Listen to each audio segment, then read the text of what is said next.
Estimados irmãos espíritas e não espíritas, estejamos todos nós guardados na paz de Jesus, recolhendo desses tempos vividos ultimamente as imorredoras lições das virtudes que devemos viver em toda a sua extensão e plenitude, e que nos aproximará gradativamente da almejada superioridade moral, condição indispensável ao nosso acesso ao reino de Deus. Nossa reflexão hoje será sobre o tema mundos inferiores e mundos superiores, parte integrante das instruções dos Espíritos, do capítulo 3 de nosso Evangelho, cuja temática central é: há muitas moradas na casa de meu Pai.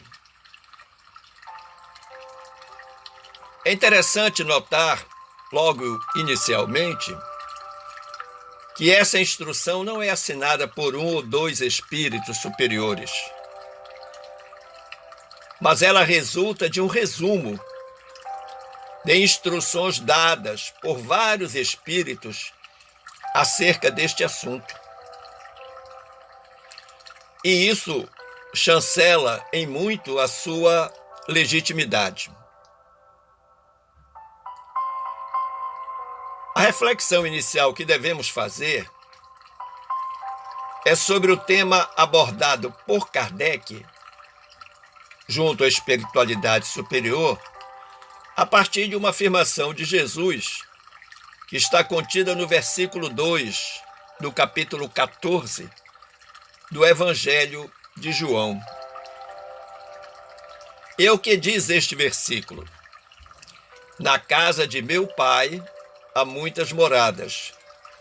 Se não fosse assim, eu vô-lo teria dito: vou preparar-vos um lugar. Ora, as moradas da casa de meu Pai é uma expressão cunhada por Jesus e muito conhecida dos espíritas por representar um dos três princípios da doutrina. Tal ensinamento evangélico abrange, a rigor, três ordens de ideias.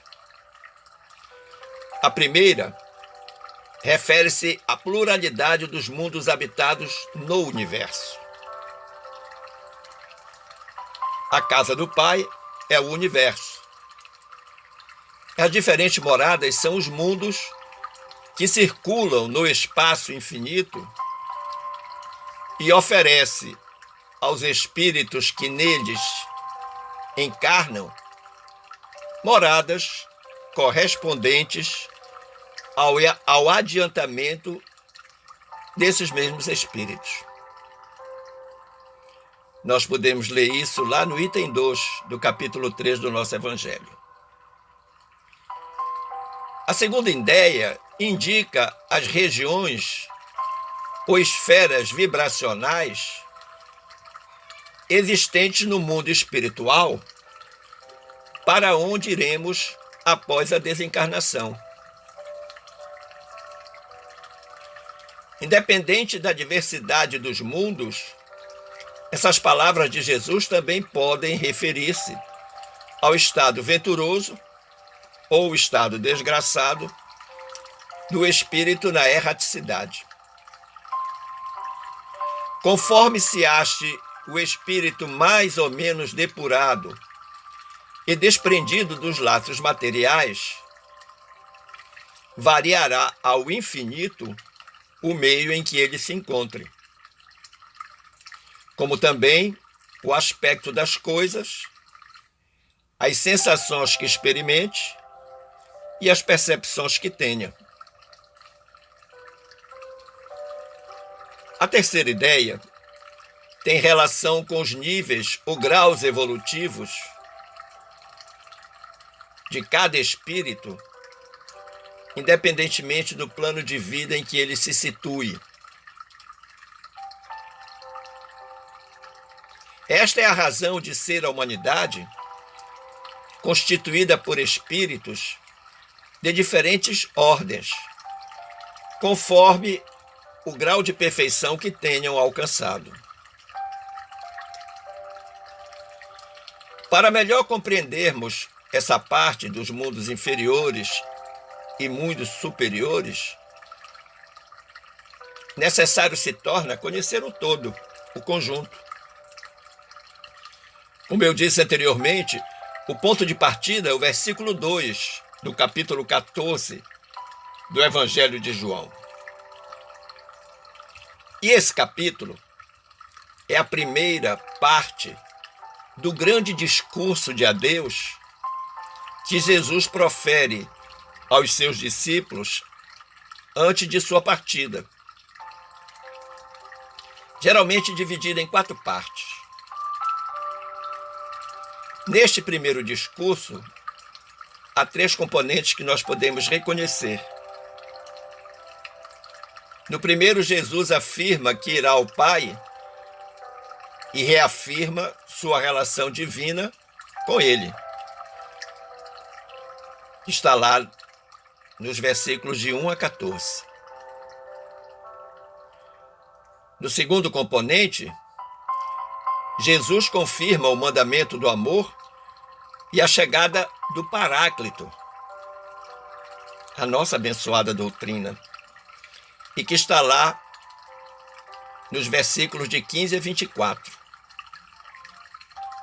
E no terceiro e último componente, Jesus prega a paz e roga que seus discípulos não tenham medo,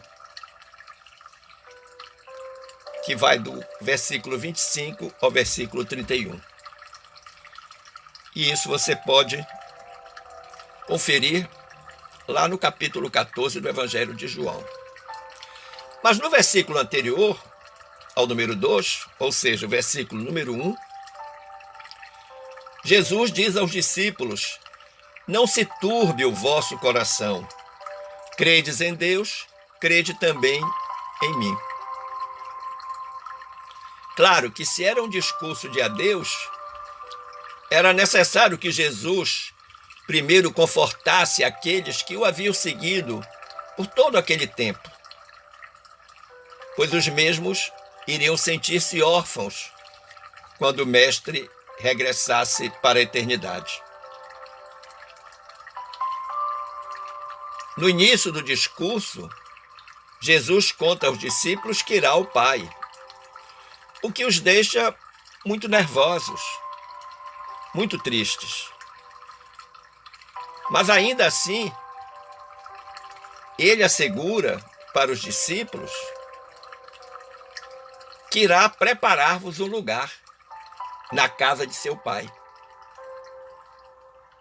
E diz mais, que o caminho até lá, até a casa de seu Pai, é através dele, de Jesus. Quando ele afirma: eu sou o caminho, a verdade e a vida. Ninguém vem ao Pai senão por mim. Tal como está lá no versículo 6 deste capítulo 14 do Evangelho de João. Este trecho, que identifica Jesus como sendo o único caminho até o Pai, passou então a ser parte da doutrina das primeiras comunidades cristãs. Como atesta o amado discípulo Pedro, nos Atos dos Apóstolos, capítulo 4, versículo 12, quando ele diz: e em nenhum outro há salvação, porque também debaixo do céu nenhum outro nome há dado entre os homens, pelo qual devamos ser salvos. Você deve estar achando estranho,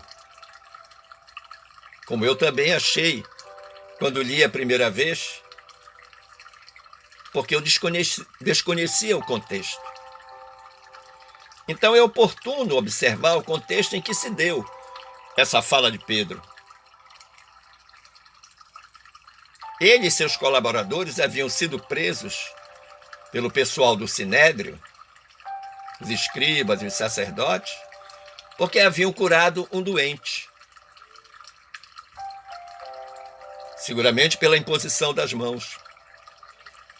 E na hora da prisão, os sacerdotes e os escribas perguntaram com veemência: com que poder ou em nome de quem fizestes isso? E aí Pedro respondeu com altivez: seja conhecido de vós todos e de todo o povo de Israel, que em nome de Jesus Cristo, o Nazareno, aquele a quem vós crucificastes e a quem Deus ressuscitou dentre os mortos, em nome desse é que este homem está são, curado diante de vós. E aí a gente entende então a correlação dos textos. Mas você pode perguntar: qual a relação entre o versículo 2 da temática central, há muitas moradas na casa do meu pai, com a instrução dos espíritos que está sendo examinada? Então observe, meu amigo, minha amiga, que a própria instrução inicia afirmando: a qualificação de mundos inferiores e mundos superiores nada tem de absoluta. É antes muito relativa. Tal mundo é inferior ou superior com referência aos que lhe estão acima ou abaixo na escala progressiva. Mas você poderia perguntar ainda: e a Terra? Está em que lugar nesta escala progressiva? Na própria classificação dos mundos está a resposta. Somos ainda um mundo de provas e expiações. Observe que, de acordo com a classificação dada por Kardec, os mundos podem ser primitivos, aqueles que estão destinados às primeiras encarnações da alma humana, mundo de expiações e provas, onde domina o mal, mundos de regeneração, nos quais as almas que ainda têm o que expiar aurem novas forças, repousando das fadigas da luta, mundos ditosos, onde o bem sobrepuja o mal, e mundos celestes, ou mundos divinos, habitações de espíritos depurados, onde exclusivamente reina o bem. Tal como está descrito no item 4 deste capítulo que estamos a examinar. Mas reflitamos sobre mundos inferiores ou primitivos. Estes são, de certo modo, rudimentares, os seres que nele os habitam. Estes seres revestem a forma humana, mas sem nenhuma beleza. Seus instintos não têm a abrandá-los qualquer sentimento de delicadeza ou de benevolência. Nem tampouco eles possuem a noção do que é justo e do que é injusto. A única lei existente entre eles é a da força bruta. São carentes de indústrias e de invenções e passam a vida na conquista dos alimentos. Deus, entretanto, a nenhuma de suas criaturas abandona. E no fundo das trevas da inteligência destes seres, jaz latente uma vaga intuição mais ou menos desenvolvida de que existe um ente supremo, um ser superior. Mas os espíritos superiores, nesta instrução, eles esclarecem que entre os degraus inferiores e os mais elevados, inúmeros outros há. Ou seja, tem muitos outros mundos nesta escala. E é difícil reconhecer-se nos espíritos puros, já desmaterializados e resplandecentes de glória, os que foram esses seres primitivos. E aí eles fazem uma comparação interessante. Eles dizem, do mesmo modo que no homem adulto se custa a reconhecer o embrião que lhe deu origem. Portanto, todos os que chegaram à glória da pureza total iniciaram sua trajetória no primitivismo absoluto. E há que se considerar ainda que nesses mundos primitivos a inferioridade moral é plena, total e absoluta, apesar deles terem uma vaga ideia de um ente supremo. Em relação aos mundos superiores, dizem-nos os espíritos que nos mundos que chegaram a um grau superior, as condições da vida moral e material são muitíssimo diferentes das da vida na Terra. Como por toda parte, a forma corpórea ou corporal, aí é sempre humana, mas embelezada, aperfeiçoada e, sobretudo, purificada. Não mais aqueles corpos feios, sem beleza, disformes dos mundos inferiores. O corpo nada tem da materialidade terrestre e não está, por conseguinte, sujeito às necessidades, às doenças e até mesmo às deteriorações que a predominância da matéria provoca. Mais apurados, os sentidos são aptos a percepções a que neste mundo que nós estamos, a grosseria da matéria impede, obsta, como dizem os espíritos. A leveza específica do corpo nesses mundos permite uma locomoção rápida e fácil. Em vez de se arrastar penosamente pelo solo, desliza, a bem dizer, pela superfície ou plana na atmosfera, sem qualquer esforço além daquele da sua própria vontade. Do mesmo jeito lá como se idealizam e representam os anjos.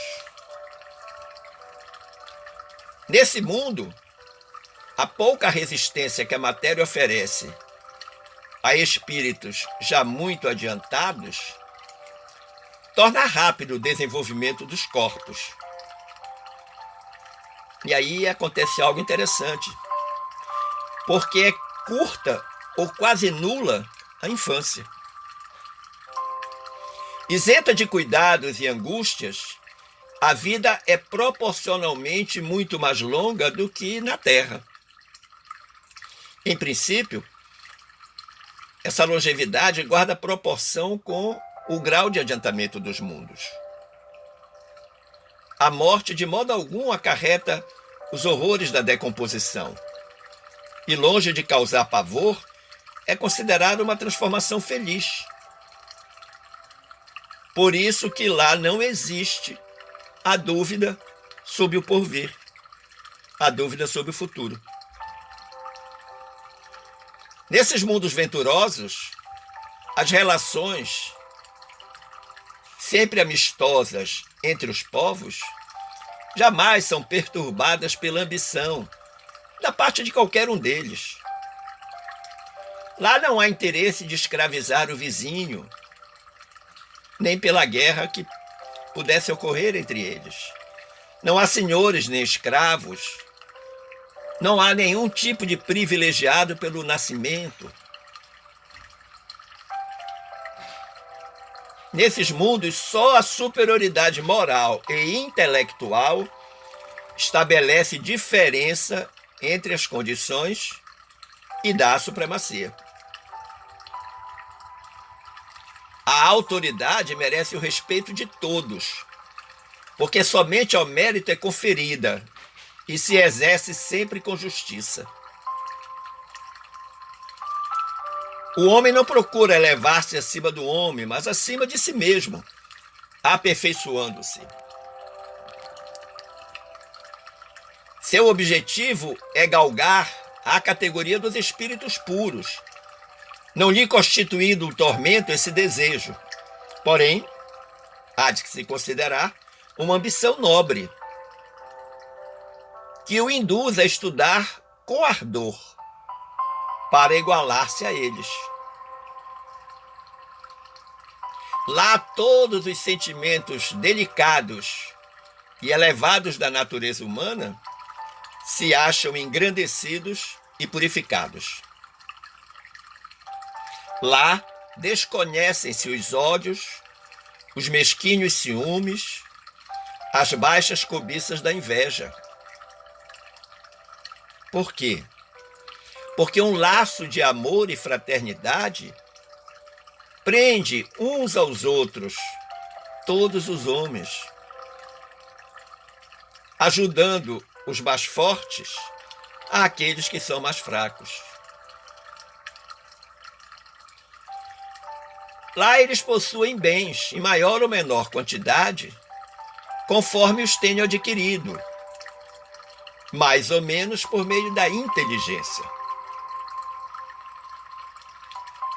Entretanto, ninguém sofre por lhe faltar o necessário, uma vez que ninguém se acha em expiação. Ou seja, se nós pudéssemos resumir numa palavra, o mal nesses mundos não existe. Ponto.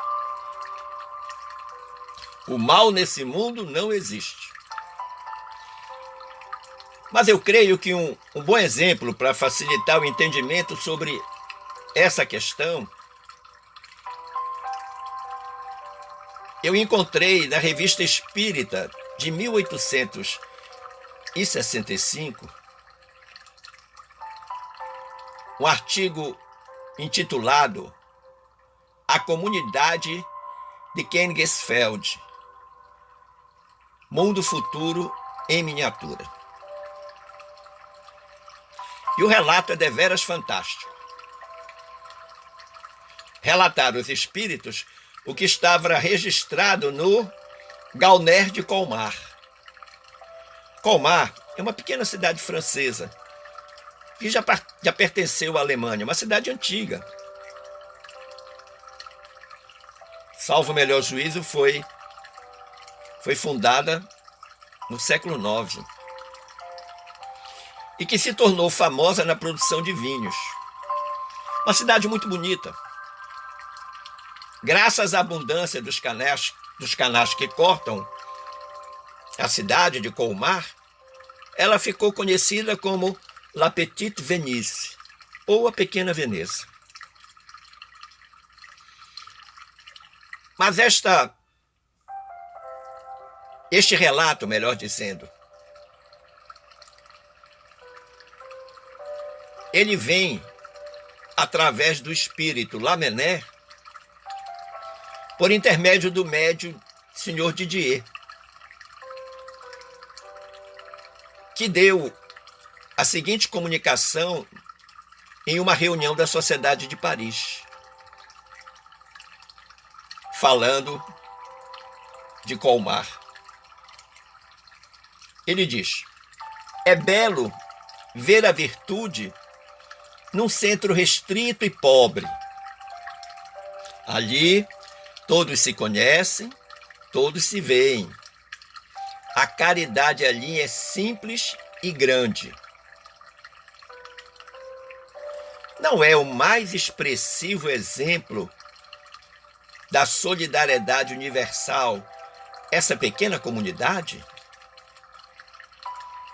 Não é em miniatura o que um dia será resultado da verdadeira caridade, quando esta for praticada por todos os homens? Tudo se resume nisto, espíritas: a caridade, a tolerância. Entre vós, a não ser o socorro ao infortúnio, que é exequível, as relações inteligentes, isentas de inveja, de ciúme e de dureza, o são sempre. E aqueles que estavam na reunião concordaram que a causa da maior parte dos males da terra não era senão o contato incessante dos homens maus e perversos. O egoísmo mata a benevolência, a condescendência, a indulgência, o devotamento, a afeição desinteressada. Mata todas as qualidades que fazem o encanto e a segurança das relações sociais. Numa sociedade de egoístas, não há segurança para ninguém, porque cada um, buscando apenas o seu próprio interesse, sacrifica sem nenhum escrúpulo o seu vizinho, o interesse do seu vizinho. Muitas criaturas se julgam perfeitamente honestas, porque incapazes de assassinar e de roubar nas estradas. Mas será que aquele que, por cupidez e severidade, causa a ruína de um indivíduo e o impele ao suicídio, reduzindo toda uma família à miséria e ao desespero, não é pior do que um assassino ou ladrão que atua nas estradas? Assassina em fogo brando. E porque a lei não o condena, e os semelhantes aplaudem sua maneira de agir e sua habilidade, ele se crê isento de censuras e caminha de fronte erguida. Não é isso que vemos hoje, nestes tempos contemporâneos? Assim, os homens estão sempre desconfiados uns dos outros. Sua vida é uma ansiedade perpétua. Se não teme o ferro nem o veneno, são alvo das chincanas, da inveja, do ciúme, da calúnia, ou seja, tudo aquilo que constitui o chamado assassinato moral. E na discussão lá da Sociedade de Paris, eles se perguntaram e perguntaram aos espíritos o que seria preciso fazer para cessar esse estado de coisas. E a resposta foi